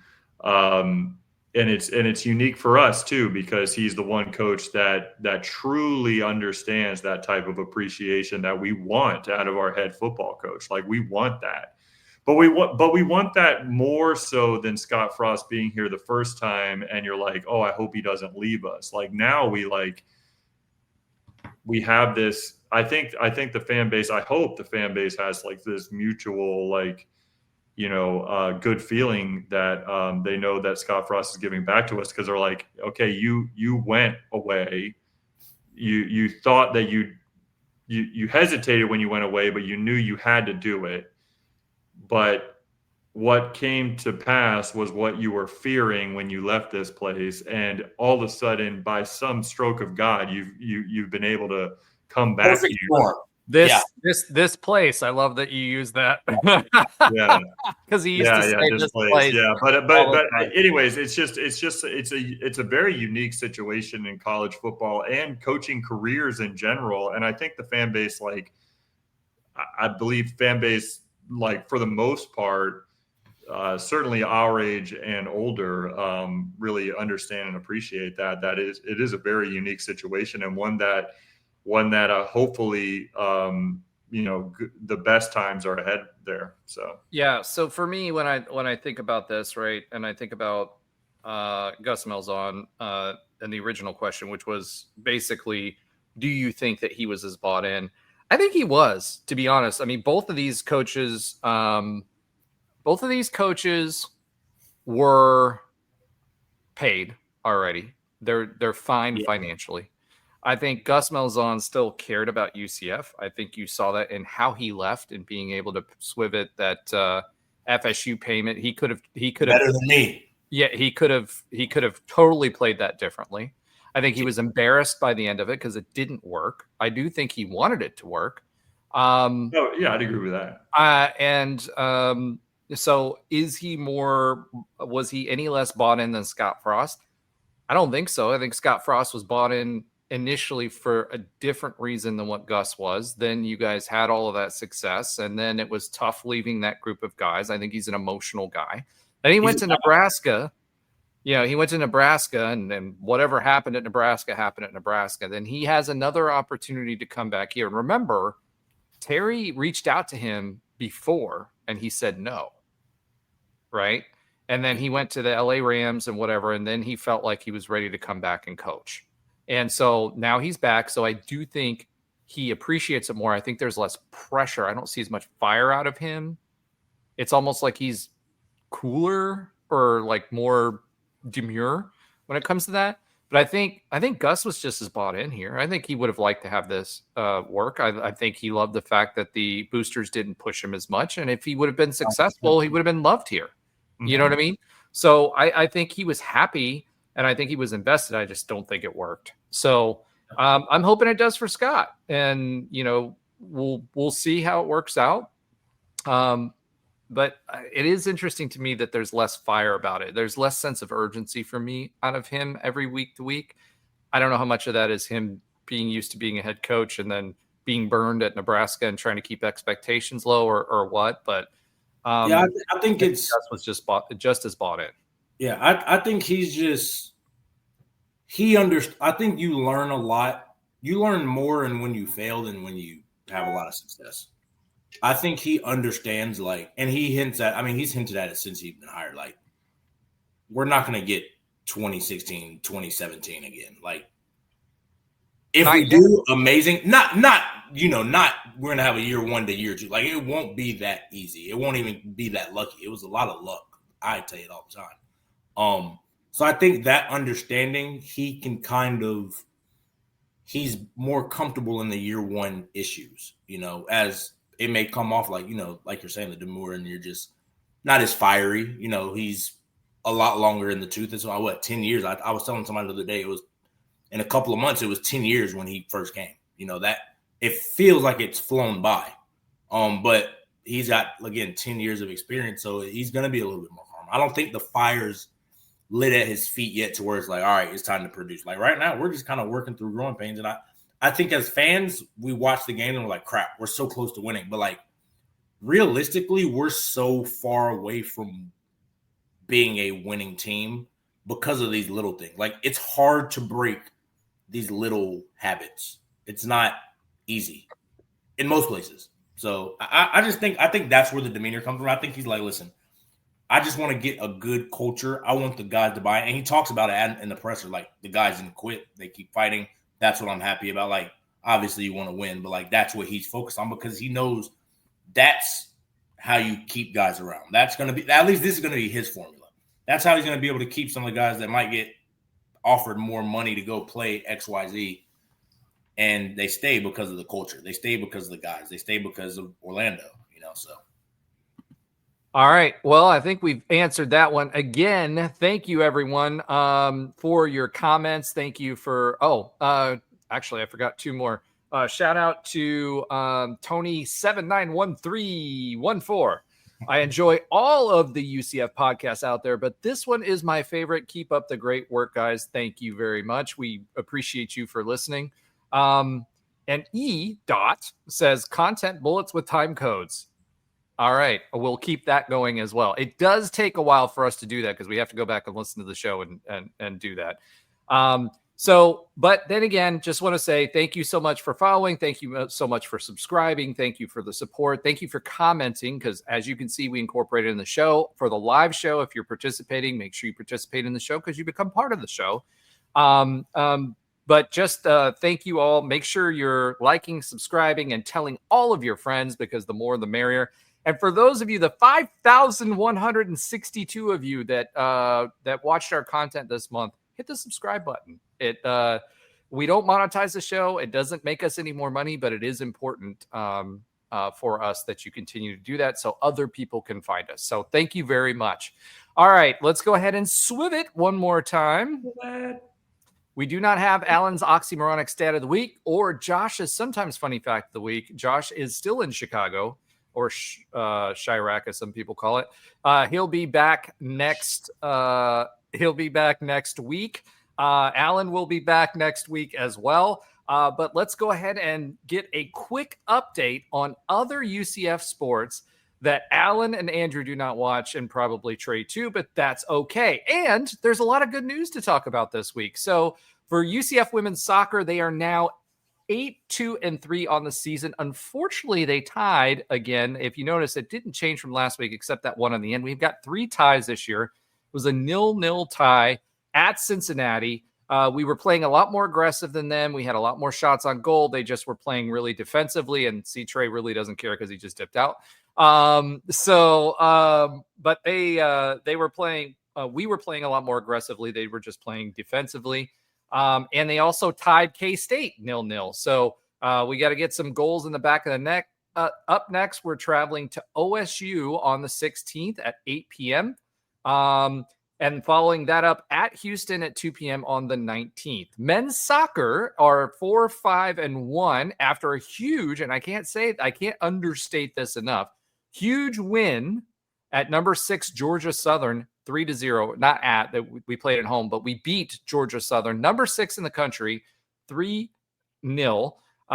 That's 2 games. They beat South Carolina last week as well. So they beat them convincingly. So again, this team seems to be finding its way.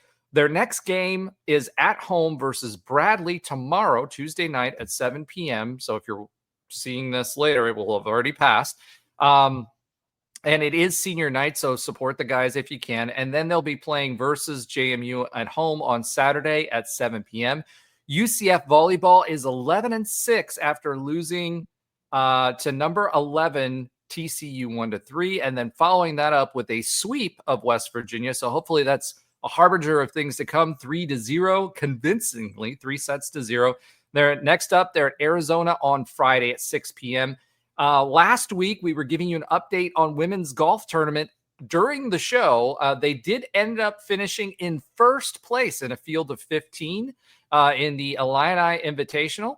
They'll be idle this week, but this was a really star-studded lineup. This wasn't just a rando tournament. We had UCF won against SMU, Auburn. SMU and Auburn both have really good golf programs, always have.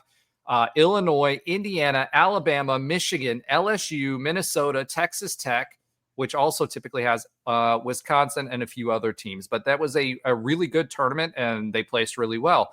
UCF men's golf, who were playing, they were 8th at the time that we last spoke, but they finished the tournament at 6th at the Island at West Bay Collegiate, hosted by Florida Gulf Coast. They gained 2 spots, finished middle of the pack, but out of 10 teams, and they will be idle this week as well. And that is everything we've got for a quick update on other UCF sports that Alan and Andrew do not watch, and probably Trey too, which obviously was proven out. All right. That will do it for us this week. We covered a lot. We covered what's going. Oh, go ahead, Ben. Oh, yeah, I forgot. I get my one more thing this week. So it's just Yes. the 2 of us right now. But this is a good one more thing. And yeah, I mentioned before the show, Roger, that, and I want to put it on here, that the UCF Hall of Fame banquet is this Friday night, and there's many greats in this Hall of Fame class in 2025, including Mike Sims Walker, Alex Haynes, Cornell Green. Those are three outstanding football players. We had a track and field star, Aurelio Scott, volleyball star from the early 90s in Miriam Mescas Ochoa, and guys that a guy that I came into UCF with. I was a freshman. He was a junior college transfer, and just one of the best basketball players and human beings that I've ever played with. In Dexter Lyons is being inducted into the UCF Hall of Fame this weekend. So a lot of the early 2000s guys, which are the most active, I think, probably of like eras of, from about 2000 to 2008 are probably the most active, like UCF basketball alumni, I think. Maybe I'm a little biased there.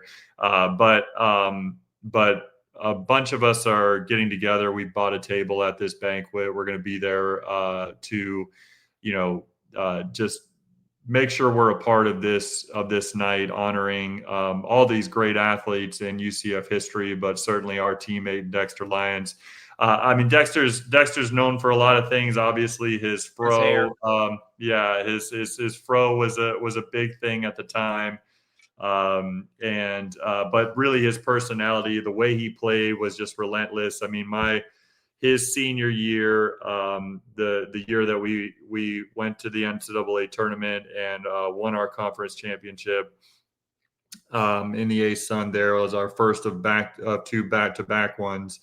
But his senior year there, I mean, he was defensive player of the year in the conference. He was first team all conference. He was tournament MVP of the tournament that we won. I don't think I'll forget the night that he had a triple-double, the first triple-double in UCF history. It was at Troy, which is a big, now it's called Troy State. Back then it was called Troy, or I should say it was called Troy State. And now it's called Troy. That was one of our big rivals in the conference. And it was at Troy State. It was in a tough environment. And I just remember, like, me and a couple of guys just kind of like, man, I think that's his like 10th rebound. Maybe that's his 11th rebound. And he's had to have some assists, and we knew he had the points. And it was just like, we were just kind of, as the game was going on, kind of counting in our own head, man, it seems like he's close to a triple double. And I mean, we didn't know that it had never been done before. We kind of found that out after the game, but that was a big moment. And then at FAU, he had a breakaway dunk, and it was like a full extension windmill dunk that actually wound up on SportsCenter.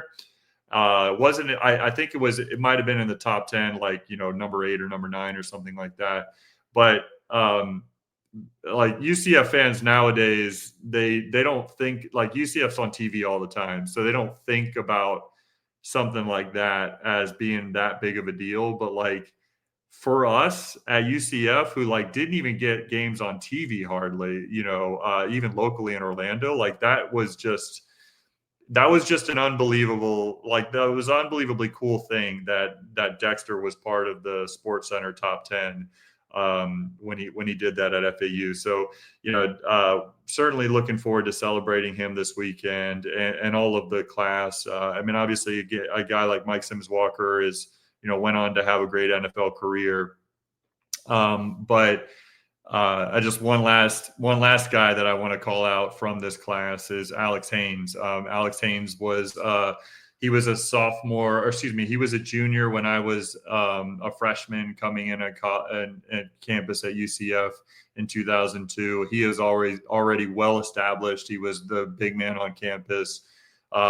He was the big time running back that went on to break all the records by the time his career was done at UCF. He was the man on campus, and I came in as a freshman, and back then meal plan was on the other side of campus, we'd meet in that cafeteria, which is near the rec center. And Alex he didn't have to, but he would, he kind of came up and introduced himself early on in my freshman year. For some reason, he would just want to talk with me and ask me questions, ask me, get to know me, and he allowed me to get to know him. He was just the nicest guy, and I'll never forget that. He's just a good dude, man. He's a good human being, and I'm just so excited that he's being inducted into the Hall of Fame. In my opinion, it's well overdue. He's somebody who should be talked about as one of the best UCF football players of all time. And it's really cool that he's being inducted into this class with my teammate, my guy, and Dexter. So I'm excited to go this weekend and celebrate with those guys and celebrate with my old teammates. And it'll be a fun weekend introducing these guys into the Hall of Fame. It's pretty cool. Yep. We expect pictures and more interviews. All right. Yeah, no doubt. Congratulations to everyone who's being inducted. Obviously, that's a huge honor to do that. Crazy when you talk about Troy and all of that stuff. It was only 20 years ago. That shows how far and how fast UCF has moved up in the ranks of college athletics. And it's something that we need to remember too, right? Not saying that we shouldn't. I always said that wasn't an excuse. We won conference championships everywhere we went. This is the longest stretch that we haven't played in one since moving up to a new conference or at all. So the expectations are high of the athletics department in football, in basketball, in all the major sports. And we've had some success, but not all of it. We've had won championships in the Big 12, but we need to get the revenue generating sports going as well. Baseball looks like it's competitive. Football right now has some work to do. Basketball, I don't know. Who knows? Yeah, Who knows? I don't expect Johnny Dawkins to be here next year, so it'll be a rebuild there. Women's basketball, again, who knows? We lost our bigger players. It's not as supported. We lost our two best players from last year to NIL, to the portal. We brought some good players in again this year, but it's going to be, if you don't play together in basketball, it takes a while to get that going. So we'll see what happens this year. But that being said, we're all on the ride together. We'll hope to see you at homecoming. West Virginia is going to be a lot of fun. That's a must win. We appreciate everyone who follows us, conversates with us. Make sure to like, subscribe. Please tell your friends. Go Knights and charge on. Charge on, baby. All right. Is that what we got to fill in this weird little time where we're kind of talking and not really Josh talking? is eating ice